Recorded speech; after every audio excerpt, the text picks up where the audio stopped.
Can you tell me what a lease is and what a sublease is? The lease is a legal document that spells out all of the terms and conditions about your apartment rental. It's going to set out the date that your lease starts. It's going to tell you what date your lease ends. It's going to tell you what you have to pay per month for rent, and it's going to tell you what the security deposit is. The security deposit is an amount of money that you pay. It's typically 1 month's rent that you pay to the landlord, that the landlord holds to insure against damages in the apartment. Once you move into the apartment, you pay the landlord a security deposit and your first month's rent typically, and if all goes well and you lease the apartment typically for 12 months, standard leases in Oakland are a 12-month lease, the landlord should refund your security deposit to you at that time. If there are damages to the apartment, the landlord uses that money to repair any damages to the apartment.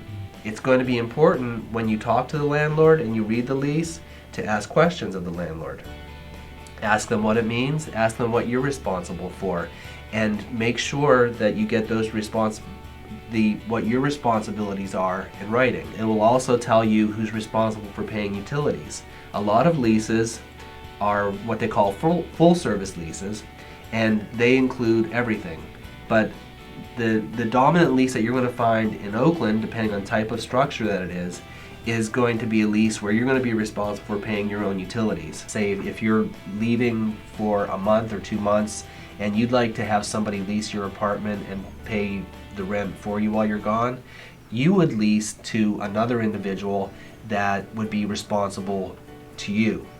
Now, it's very important if you're planning on doing a sublet, make sure that it's something that your landlord allows. And if it is, it needs to be in the lease. Before you sublet, make sure you're allowed to, and make sure that the subtenant is somebody that you trust. If for some reason you either decide to or have to leave your apartment before the end of your lease term, being the end date on your lease, be aware that that lease is a legal document and you're obligated for that whole time period to pay rent to that landlord. I suggest that if you have to leave, communicate with your landlord. Either telephone, email, letters. Writing is better than telephone sometimes because you want a written document. Reach out to your landlord and tell them what's happening in your world that you need. Ask them if they would allow you to sublet. Ask them if possibly they would allow you to terminate the lease early, and if they would, do they have a termination penalty that you might have to pay? That's possible. In many cases, however, landlords will not allow you to terminate your lease.